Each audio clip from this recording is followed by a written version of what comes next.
So tonight, I'm here with Steve Stutsman, Papa Top himself. Steve, man, thanks for joining me. How are you feeling down there in the land of Florida? Well, Coop, I'll be honest, it's still hot. It's we get the 93 degrees, but we also get the 100% humidity. So man, it is still cooking, man. So looking forward to a turn to get to the real football weather.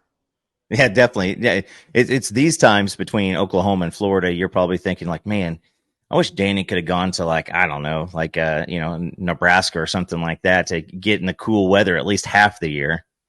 Well, we visited Nebraska. Now we're happy where we're at. Yeah. So Oh you man, guys got. I mean, so what's been great about the first 3 or 4 games, it's going to be what the third game or night game. So, then we'll go to Auburn, and then we'll start. It'll start turning. So, I think we're out of it pretty much. yeah, definitely. And thank you, Greg Sankey, for letting us not play in the middle of the day every single Yeah, game like we used to have to. So no shot at any other conference or anything like that. But well, Steve, these interviews always start off with our flashbacks, back to childhood. So my first question I always like to ask is like, obviously, Danny's a pretty athletic kid. He got into sports, starts playing. When was the first time that you saw him, as a kid or as a child, and thought, man, he might be a little bit better than just the average guy out here running around? well, I mean, being, me and my wife, sports background, so that was something that we knew that we were going to get our kids involved in as many things as possible when they're young. It builds there's so many things that team sports does that builds social aspects and just work ethic and things. But so we got him into basketball at 5 years old. Got him into flag football, things like that, and then of course t-ball, uh, baseball, and then it kind of you know, he really had he really loved. He was very competitive. So it really wasn't until I tried to keep him out of tackle football. We kept him. I was trying to steer him down the baseball road as Yeah. long as I could, knowing how football was. But as he got older, I would say when he was, I'd say 7, 8 years old, he was just tired of flag and wanted to play tackle football. So we got him in about 8 years old here in Florida. So he just kind of picked it up. He liked baseball, but he just doesn't have the temperament for baseball. He's a perfectionist. He wants to strike out everybody. He wants to hit home runs. Yep. Everything has to be a home run, and if it's not, then it's a disaster. So, baseball. I always prided myself, if I'm not a coach, at least I'm on the staff or I'm involved with my kids, man. So, not that I think I know any more than anybody else, but it's just part of the bonding that I like to do and to help them. So, once he got about 11, 12, I told him baseball was out. He had to.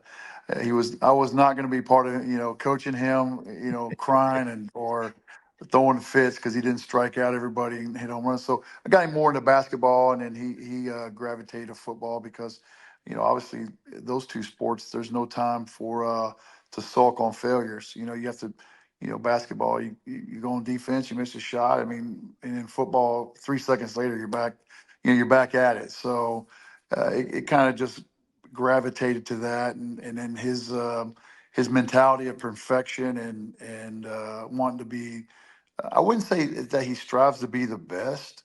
What he does is he strives to be the best prepared, Okay. and there's a difference. So Yeah. you can have guys that may not be the most athletic, but if you got the guys that are instinctual, that have heart and are prepared, they can make up for some of that athletic talent. But as he got older and in the high school and even in from I was pushing him to be a quarterback, believe it or not. I was trying to keep him I coached him all the way till he was eighth grade, and he was a quarterback until then. He's like, Dad, I like to hit, man. So as he went to high school, he wanted to be a linebacker, and he played some receiver all the way through high school. But that was pretty much it. He's just a perfectionist, and just wants to be the most prepared, and not let himself down or his teammates.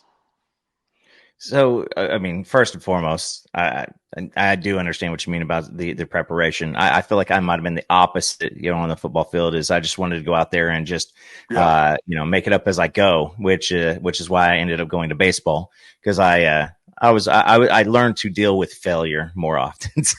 So that's why I stuck it out in baseball. So he gets in the 12, 13 years old, starts playing football. I mean, obviously, like you have the opportunity to really work with him, give him, better opportunity with extra coaching and stuff like that to foster that ability. How is that, from somebody who has an athletic background, seeing, your son, like, how did you go about fostering that? And did you push it very much, or did you just kind of like go along with how he was taking it? Well, I've always told him and my daughter that my path to athletics has already been, my journey's over. Yeah. I got as far as I can go. With college, and bouncing around to camps and playing arena and things like that, and my wife as well. So, and then we used what we our knowledge was to further our careers professionally, help build our businesses, and just go after that. So my involvement with my kids was never uh, about me. It's their journey.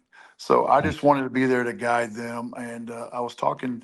I always have a little analogy that my job is to pave the pathway that they're on. It's their job to, with how we go. When there's a fork in the road, they still have to choose which one they're going down.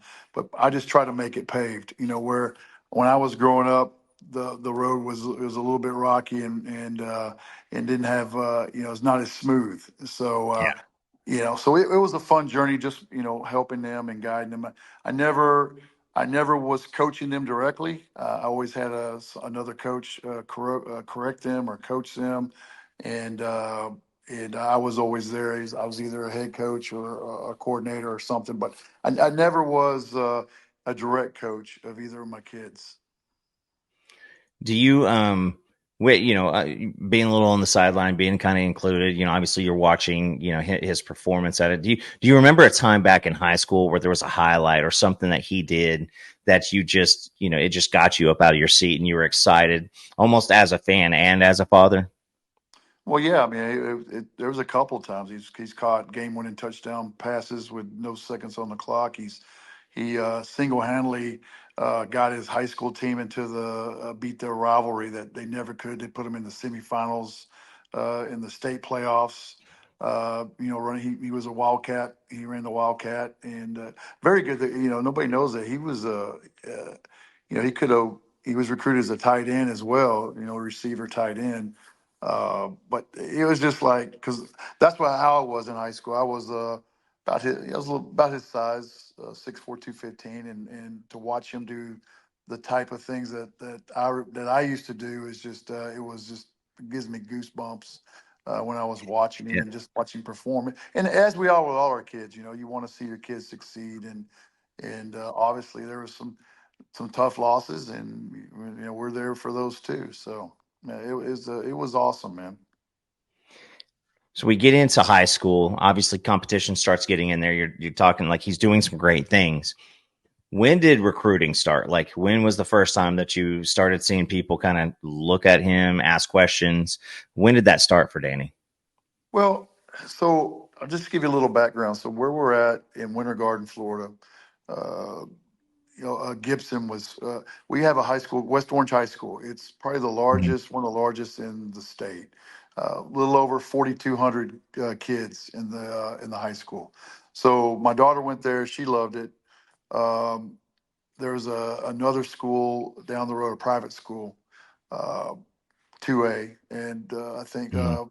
West Orange was 6A. So his freshman year, I didn't really want him to go to the big high school because I didn't want him into getting lost in a freshman. He wasn't going to play on varsity, not with that many kids. So one of my buddies was the head coach. I took him over for basketball, and I said, Danny, hey, do you trust me? He says, yeah, I do. And so I said, let's go over to Foundation, a smaller school. Uh, I know one thing. They had Warren Sapp's son played there. Uh, Okay. I said, I said, look, at least they're going to come in. They're going to ask. I'm here at this little school to watch Warren Sapp Jr. Let's see who else there are. So he ended up loving it. He just fell in love with being in a small school, and as he played as his freshman year, and then his sophomore year is when he really developed. He said, Dad, I don't want to go to West Orange, I want to stay here. And then with huddle and social media, and just the fact that when the recruiters would come through for Warren Sapp Jr., it just happened. Hey, who else you got, Coach? Well, so glad you're in. We got this. We got Danny Stutsman. We got a couple other guys there, and it just kind of picked up. And then as he got to be a junior, and it really came in full force. And obviously senior year, but which was another thing because he was a COVID kid, so Yeah. he didn't get to take any visits or everything was virtual. So that was another challenge. But yeah, it was a different path, but with social media and other things, it still got the same results. And he really enjoyed his 4 years in high school. So that leads me into my next question, because that, I mean, it's a pretty famous amongst people who follow the recruiting pieces, just how that class came together during the COVID year. That was famous, where Caleb Williams is orchestrating Yeah. these visits on campus. The staff is not allowed to be a part of that. How was that time for you guys? Because at that point, you kind of have a feeling that there might be something special with that group of kids, and that's a Caleb, was part of that. Billy Bowman, Farouk, Kevin Gilliam, Ethan Downs, Isaiah Coe, like that. That's a pretty cool group of guys. Like, what was that like as you were basically doing campus visits, or sending them away, or and kind of rallying around Caleb Williams? No, we went, and everything was on our own dime, and we the Williams Carl set that up, and it was awesome. Yeah. We got to meet everybody, and you could only be outside the fence to watch. No coaches could come over. But just to get that class together was pretty special, and it was different times, man. I mean, it's unprecedented. Yeah. So Danny's getting recruited. He's getting recruited by video. Yeah. Or just like how we're doing. Uh, this interview now is through that, and that's how he got most of his recruitment. But I did take him on several visits before COVID, Mm-hmm. uh, just because I let him know I was trying to navigate him through the process. And I said, look, man, when you go on somebody's dime, when you walk off that plane, you're on a full court press Yeah. to commit to a school. So I'm gonna take that off of you. We're gonna go see some schools. We went to Nebraska, went to Oklahoma State, went to Vanderbilt. We went to UCF here locally, just on his own dime, no pressure. Let him get the feel of it, and then after his season, after his junior season, then he did some 7-on-7s, and then it really, I'll tell you when it really hit Coop is when he went. How you go to these camps, and I was talking. Brad Stogner, Austin Stogner's dad. Yeah. He's a teammate of mine. So I call up Brad. Say, hey man, what should I do with these camps? He's like, man, there's only one you need to go to. It's Under Armour. That's it. So Danny, we got him into Under Armour, and after that film, he had a really great. He did really well, and after that, that was it. It just flooded, inundated with calls and schools that were he was on the radar from then on out. He was one of those guys that I just remember in listening to a lot of the recruiting stuff. That's when, I started getting really, really into, thinking about myself doing it also. Like you see this linebacker, you see him, that's at that point we were hungry for a difference maker on defense. And it looked like he had a couple guys with, Kevin Gilliam and Latrell McCutcheon.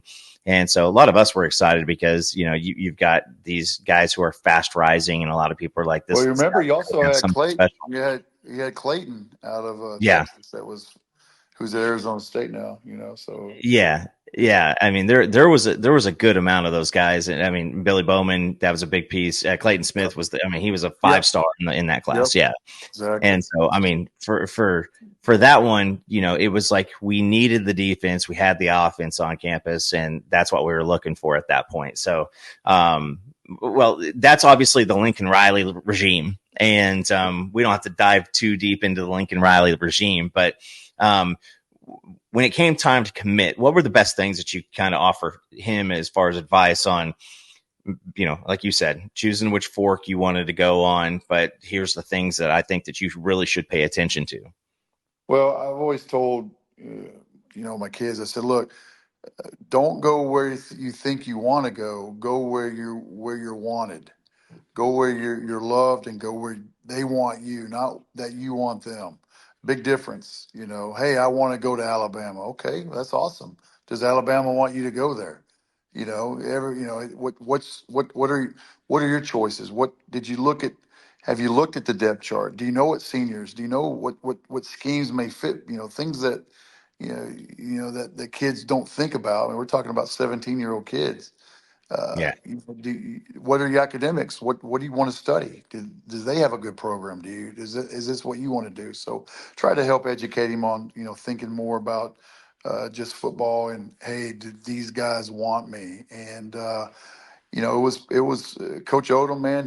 They want Oklahoma. Coach Odom, he wanted him, and he built a relationship. And even though he couldn't see him, man, they really connected, and I did too, man. Our whole family did. Really love that guy, and we still touch base with him every now and then. But yeah, it was all through the relationship, and it was clear cut at the end. So Danny comes on, with expectation of, as high performing athlete. A lot of the other guys, mentioned before, he sees the field, freshman year. He's, got some Oklahoma fans pretty excited about that play, and then everything drops. Lincoln, makes the move that he makes, and you guys were kind of in this massive flux. What were key moments during that whole thing that you guys look back and just kind of think are the most important points during that time? Well, obviously, because we had talked to Odom, I mean, literally hours before at the bus, and he was excited about the next year. And so, I'll say this, and I think it's well documented that the staff really didn't have any idea, Yeah. or maybe there was a couple that knew what was going on. So, his first knee-jerk reaction was, "Hey," he goes, "I guess I'm going to USC." Yeah, I said, well, just hang on. Let's take a pause. Let's regroup. And took a couple of days, and I said, look, man, if Oklahoma is gonna go after the guy I think they should, and they land him, you probably would do best to stay here. And that was with Venables. I as soon as that, I immediately thought about Venables, Yeah. and I said, look, if they go after him and they're able to land him, then it's in your best interest to stay at Oklahoma, and just be a part of that. So that's how that all came about. He did, and it's it just kind of went from there. As BV came in, and they had a connection, and it just went on from there. Danny goes from being somebody that you're like, maybe he can help fix this glaring issue on that side of the ball, to now BB's first year. There's a whole lot of new. And Danny went from being, a potential contributor in his freshman year to a guy that, you were kind of maybe starting to rely on. This team was going to rely on Danny to be a great player. How did he handle that? And what did he say to you when he saw that mantle of, I guess, need kind of be lifted on his shoulders?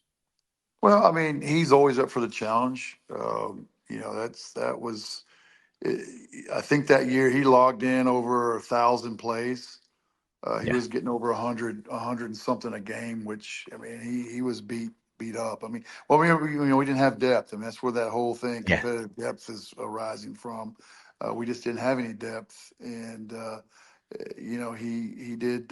He led the Big 12 in tackles, made Yeah. his share of mistakes. I mean, as any sophomore, 18, 19-year-old kid is going to do, and grow and really really pick it up. So no, it was a good learning curve for him, but trial by fire. I mean, he's got logged a ton of game tape his sophomore year. That's for sure.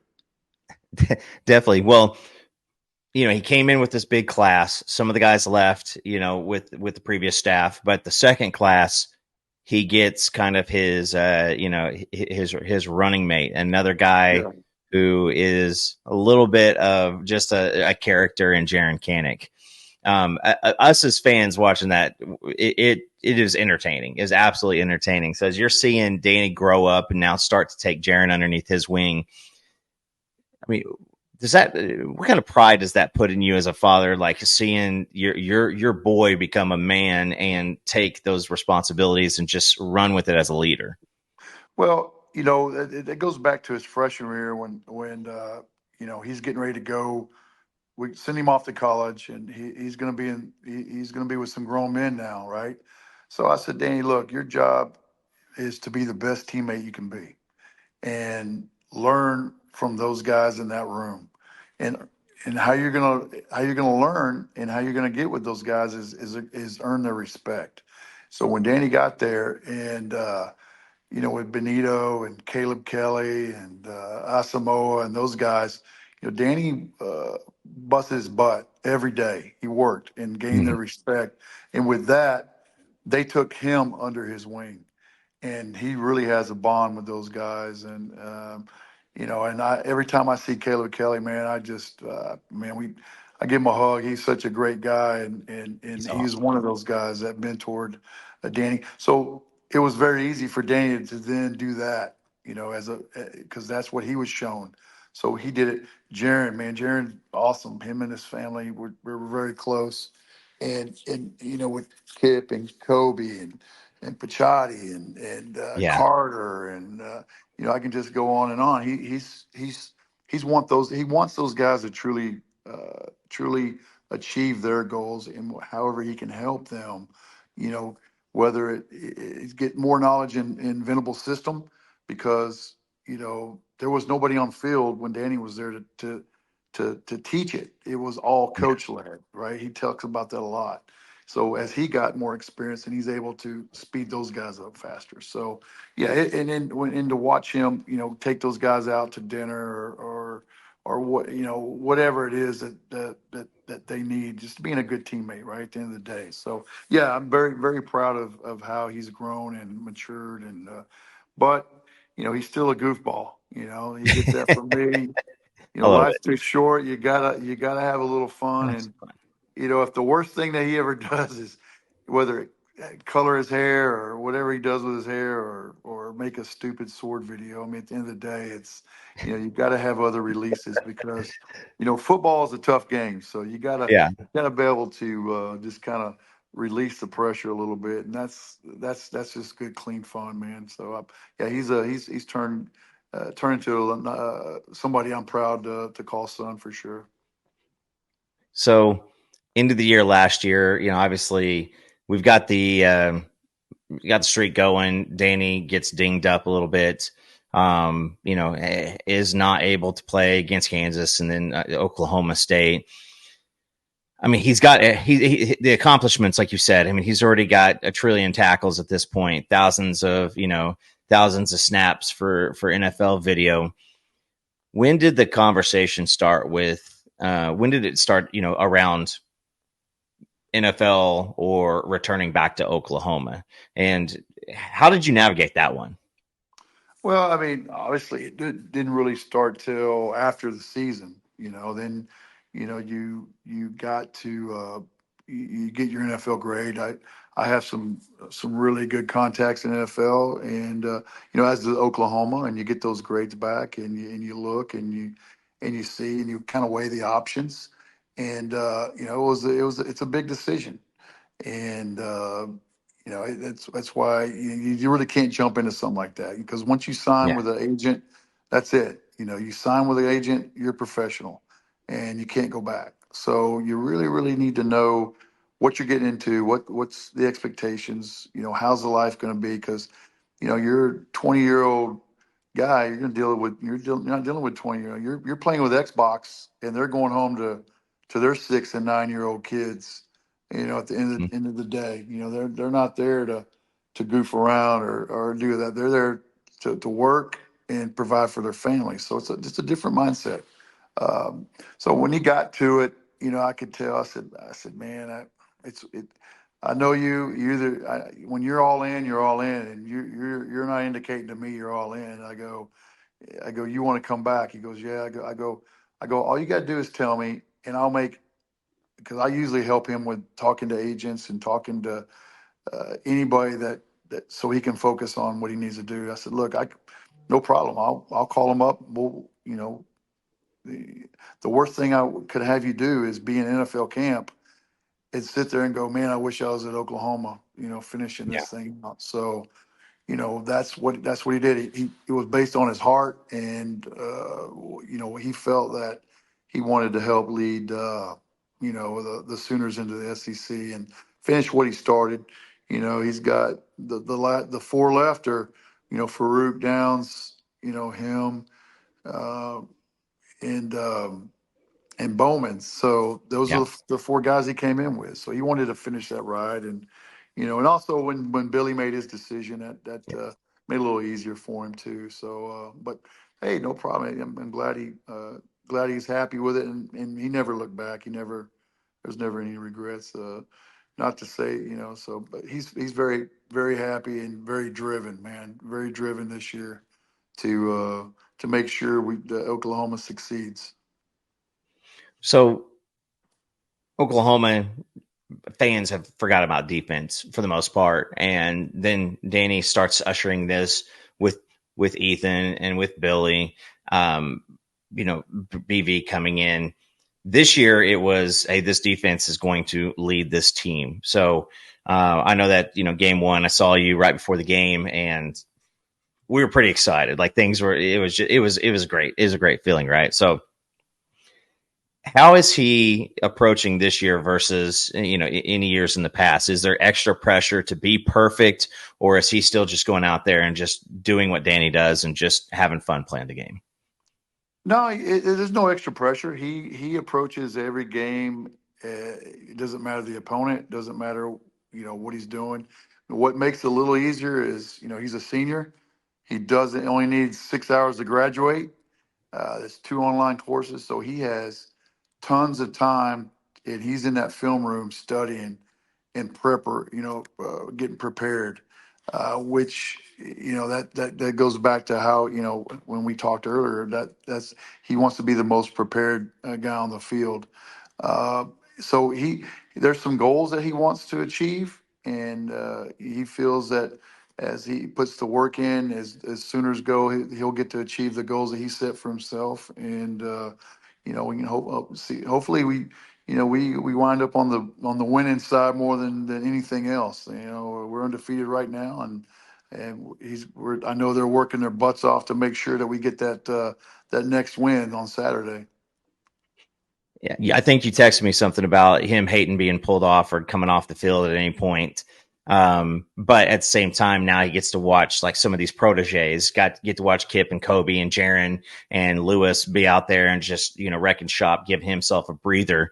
Um, when he's ready for this competitive depth, for it not everything to be on him, how does he? What does he talk to you about? Like, when he's on the sideline, being a not only a a de facto team captain, but just rooting on those younger kids. Like, is that something that he really relishes in, coming off the field to see guys that he's tutored, playing at a high level?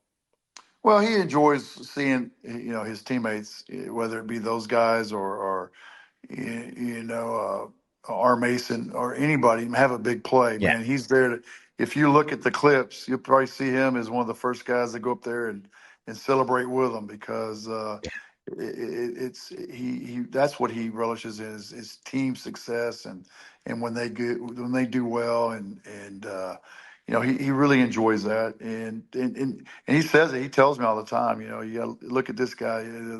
This guy's a freak, and there's a big future, and I'm sure, I know you can see it. I see it. I'm sure the fans see there. There's some talent from years to come there on that defensive side. Definitely. We're probably going to try to drop this on Friday, so the day before Tennessee. We're recording this Wednesday night, but I'm looking over here at my Discord board, and all I see is the trash talking about how Tennessee is going to run Oklahoma's defense off the field. Listen, let's talk some trash because I don't see this happening at all. I mean, I don't see them doing anything manhandling or anything like to the defense. What has Danny said about this week? Is this a different type of level of intensity? Like now, this is our first SEC game. No, it's not any different than whether making how they're preparing for the game. I think they match up well. One of the things that we got to have is the crowd. The crowd has to be into it. I mean, we're going to go into some of these venues and we have 88,000. Well, guess what? They have 118,000 screaming. So we're going to need everybody screaming. It's going to that's what the fans don't understand, that they can affect how the opposing offense is able to perform, which that's what the home advantage is. We need that Yeah. home advantage, and they're gonna, that's one thing that I'm sure Tennessee is gonna realize is, man, what is that? Where did that come from? Where did this pressure? There's gonna be a lot of things happening. Uh, I don't get into it with Danny on that. I don't ask him about any of that. I don't claim to be an insider about I know what they're going to do or anything like that. I'm just excited when I get there on Saturdays as the next guy to see. I do talk to him and just make sure that he's how did practice go, everything good, he feeling good. That's all I'm concerned about, and yeah, I know they're working, and so Yeah. yeah, it's I just don't I just can't see those guys. They're going to be in for a rude awakening, if you ask me. They're not. It's not going to go as easy as it did for these teams that were, ranked 133rd, 78, and 101. It's a little bit different, Yeah. So It's a different animal, especially when we're literally just lining up and playing ball.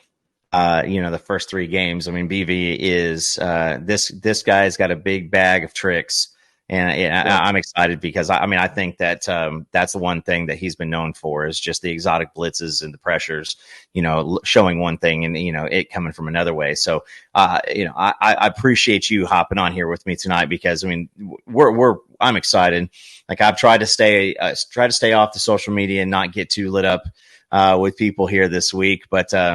I've got Oklahoma winning this game, Steve. So I think I was pretty close in doing film review on Tennessee, but what do you think? What do you think this game's going to end up like? I got us hold them to 21. I got us 20, either 28-21 or 24-21. It's going to be a close game, uh, but I feel I think we can shut them down and get in. Offense doesn't have to be throwing. We don't need to throw for 300 yards. We don't need to rush for 200. We got to control it, keep the Yeah, ball off get long drives. Defense needs a couple of turnovers. Special teams has been good. And with that crowd noise at night, it's going to be tough for a young quarterback that hasn't had any. I watched. They were in Orlando. I watched him play live against Iowa. You know, he hasn't had any duress. He's had 4 starts like Arnold, but he hasn't had any duress yet. Yet. So No, not uh, yet. not yet. So he's going to get a lot of duress, and let's see how he handles the duress. 100%, 100%. Well, Steve, man, I love you, man. I appreciate you. I value just the camaraderie and the friendship from you, man. And I'm excited for another great season. Man, just I shared with you. I'm not a big fanboy guy, but Danny has become different for me. I think that he's definitely a Mount Rushmore of Sooners type of guy going forward. He's probably the most beloved guy since Baker to roll through here. So, just congratulations on, your job as a parent, your job as an influencer and an encourager. And, we're rooting for Danny. Thanks, Coop. I really appreciate it. It means a lot. And, we love Oklahoma fans and appreciate what you're doing and just have a platform to where fans can interact and like you said, get to know other sides of whether it's parents or players or some in-depth things that fans don't get to pick up and appreciate what you guys do, you and Jay and everybody else that's out there doing their thing. That's awesome. It's awesome that there's a platform for that, and I commend you guys for doing that. It takes a lot to put get into these shows, whether it's lining up or making sure everything goes off smooth. You guys do a great job. Hey, listen, if we ever need to morph the show into Jay Coop and Papa Top, I think we got to give the fans what they're looking for. So, Hey, I'm in, man. Yeah, no problem. well, guys, I appreciate it. If you have not, oh, here we go. He popped out here. Got to bring you back to end off the Yep. show. It's all right. So, guys, if you've enjoyed the content, I appreciate doing this series. We'll probably take a little brief hiatus. I wanted to, get with Steve the week of Tennessee, and life just is fun. So, hop down in the comments. Let us know what you think. Let us know your comments about, questions for Steve. I know that he'll be taking a look at it, and we'll have this out. So Boomer Sooner, and let's make the Rocky Top not so rocky here this coming Saturday. So Steve, I appreciate you, sir. Thanks, Coop. Boomer. I appreciate you, brother.